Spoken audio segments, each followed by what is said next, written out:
योजनेने गिरीश महाजन साहेब या योजनेने काय परिणाम झाला तर तुम्ही सगळे इकडे येण्याच्या म्हणजे झोल्यात होता पण तिकडे गेला.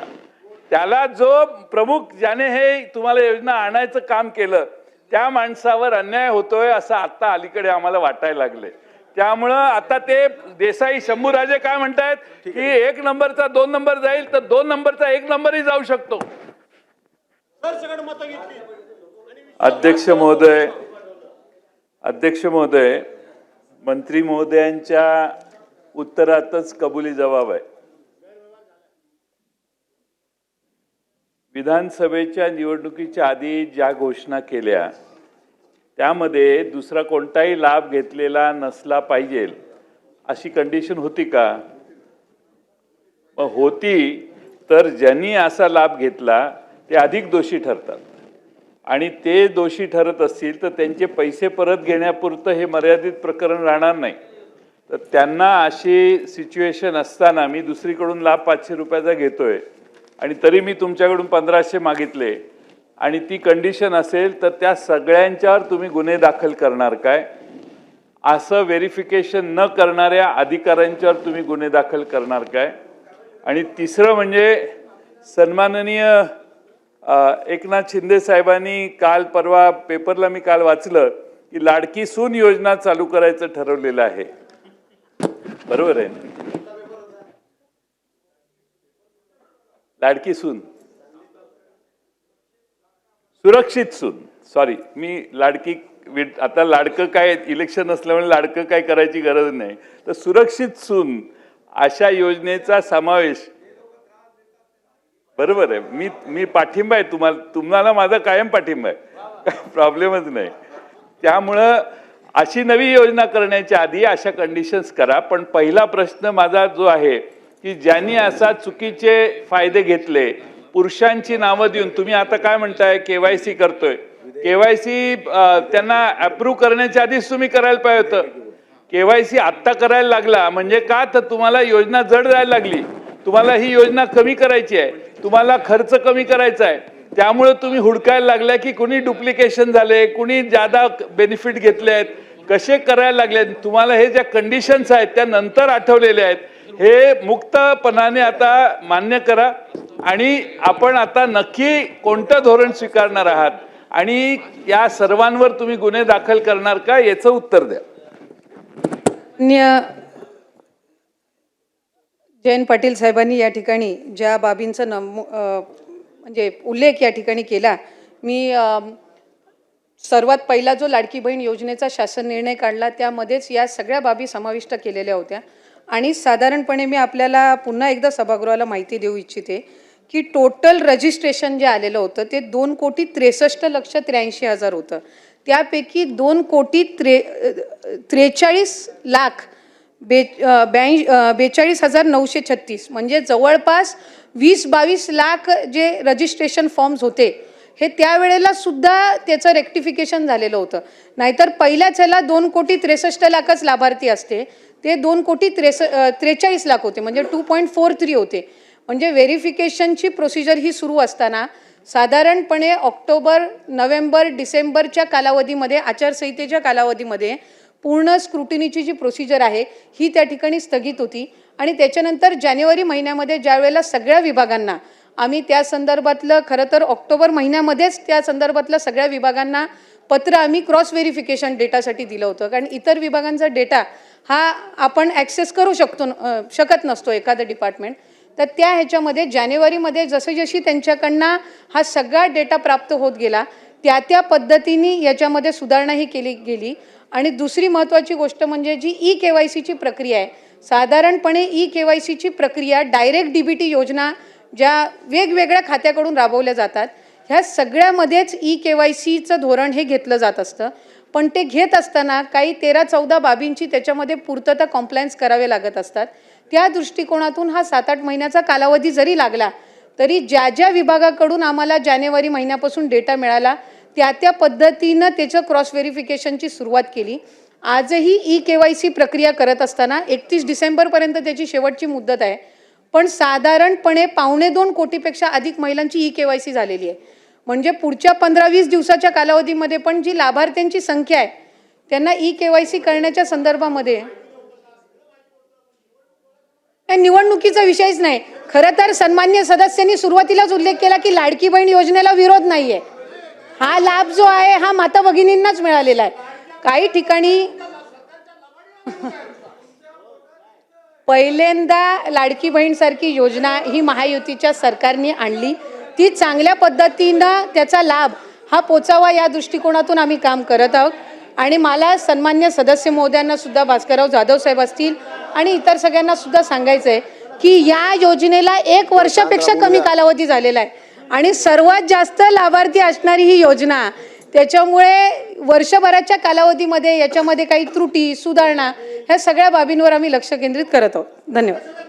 सन्मान्य सदस्य जयंत पाटील साहेब बोला. 2 मिनिटांमध्ये कन्क्लूड करा साहेब. सन्माननीय मंत्री महोदयांनी सांगितलं की KYC करायला बराच 13-14 कंडिशन्स असतात. या कोणत्याही कंडिशन्स या योजना ज्यावेळी जाहीर झाली त्यावेळी लावण्यात आल्या नाहीत. आता तुम्ही लावायला लागल्या. तुमच्या वेबसाईटवर जर बघितलं तर मागच्या महिन्यामध्ये 1,06,00,000 महिला एवढाच आकडा दिसत होता. आपलं म्हणणं असं असेल की आता 1,70,00,000 झालेले आहेत किंवा 75,00,000 झाले आहेत. म्हणजे जसं KYC होईल तसं चाललंय. त्यामुळं अर्थ खात्याच्या ते किती तुमचा आढावा घेतात मला माहीत नाही, पण अध्यक्ष महोदय, KYC उशिरा करणं, चुकीच्या लोकांना लाभार्थी देणं आमचा लाडक्या बहिणीला पाठिंबाच आहे. आमचा एकनाथ शिंदे नाही पाठिंबा आहे. काय प्रॉब्लेम नाही ना? बघा, त्यामुळं सगळ्यात राज्य सरकार तुमचं येण्यात फायदा झाला लाडक्या बहिणीचा, पण 1 नंबरचा आमचा माणूस 2 नंबरला जाऊन बसला, हा तोटा महाराष्ट्राचा मोठा झालेला आहे. त्यामुळं ह्या KYC व्यवस्थित केल्या नाहीत. यासाठी तेव्हापासून ज्या मंत्री महोदय होत्या त्यांना जबाबदार धरलं पाहिजेत. आणि हे सगळं जे झालेलं आहे ते माझं पूर्ण होऊ दे.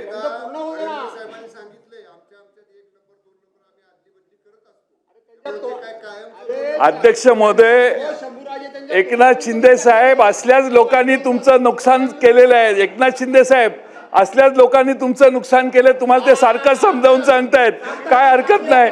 1 नंबर हा 1 नंबरच असतो. 1 नंबर हा 1 नंबरच असतो.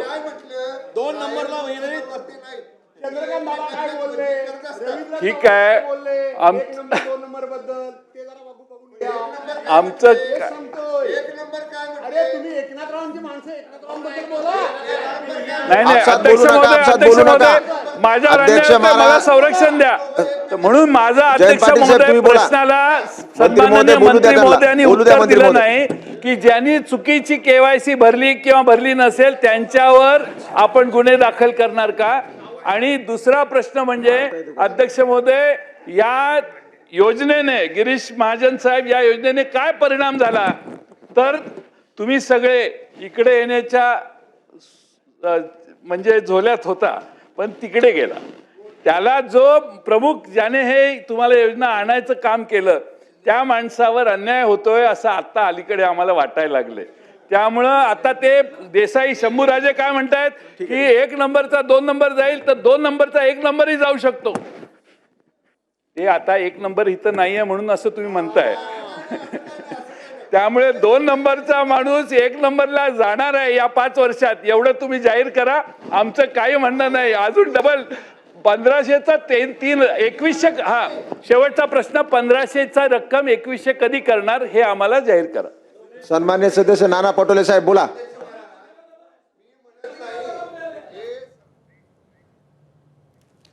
आणि यानंतर एकनाथ शिंदे बोलतायत, आपण थेट जाऊया. हे फक्त निवडणुकीपुरती घोषणा आहे. तुम्ही चुनावी जुमला म्हणाले नाना, तुम्ही म्हणाले ही फसवी घोषणा आहे. तुम्ही एवढ्यावर थांबले नाही, तुम्ही हायकोर्टात पाठवलं. हायकोर्टाने पण एक चपराक दिली, त्याला पाठवून दिलं परत. आणि तरी सुद्धा आम्ही या ठिकाणी त्या लाडक्या बहीण योजनेचे पैसे नाना जमा केले. त्याच्यामध्ये तुम्हाला वाटलं आता आचारसंहितेत पण पैसे बंद होतील, तर आचारसंहितेचे पण ॲडव्हान्स पैसे आम्ही टाकले. आम्ही पण बरोबर डोकं लावून काम केलं, लाडक्या बहिणींना पैसे मिळाले पाहिजे म्हणून. आणि लाडक्या बहिणींनी तुमचा टांगा पलटी केला आणि पार असं लँडस्लाईड मॅन्डेट दिलं की म्हणून आता बघा, आदितीने जे उत्तर दिलं आमच्या मंत्री महोदयांनी, अतिशय स्पेसिफिक प्रश्नांना उत्तर दिलं आहे. आणि तुम्हाला सांगतो, कुठल्याही परिस्थितीमध्ये लाडकी बहीण योजना तुम्हाला वाटतं कमी होईल, बंद होईल, मी सांगतो तुम्हाला, लाडकी बहीण योजना कधीही बंद होणार नाही. आणि सांगतो तुम्हाला, तुम्ही 2100 रुपये बोलले, योग्य वेळी आम्ही जे जे बोललोय ते सगळं पूर्ण करणार नाना. कारण लाडक्या बहिणींमुळे तुम्ही जे जे नाही, लाडक्या तुम्ही खोडा घालायला प्रयत्न केला की नाही, लाडक्या बहिणीने चांगला जोडा दाखवला की नाही, लाडक्या बहिणीने काय चांगला जोडा दाखवला की नाही, विधानसभेत दाखवला की नाही. आणि म्हणून आता नाना एकच आहे, तुम्ही लाडक्या बहिणींच्या विरोधात कधी बोलू नका, बिलकुल. नाहीतर आता येणाऱ्या पुढच्या निवडणुकांमध्ये लाडक्या बहिणी परत या ठिकाणी नाना, तुम्ही तुमच्यावर का घेताय? बोला ना, ऐका ऐका ऐका. अरे लाडक्या बहिणींना आतापर्यंतच्या इतिहास किती वर्ष होतं हो काँग्रेसचं सरकार? आतापर्यंतच्या इतिहासामध्ये कधी अशी योजना सुरू केली? आम्ही सुरू केली. त्याला हिंमत लागते, धाडस लागतं आणि लोकांचे पैसे लोकांना देण्याची दानत लागते. ती दानत आम्ही दाखवली. आणि म्हणून या ठिकाणी तुम्हाला सांगतो, लाडकी बहीण योजना कधी बंद होणार नाही. जे जे आम्ही बोललोय ते पूर्ण करणार आणि करणार. योग्य वेळी योग्य वेळी योग्य वेळी योग्य वेळी योग्य वेळी योग्य वेळी देणार. एबीपी माझा, उघडा डोळे बघा नीट.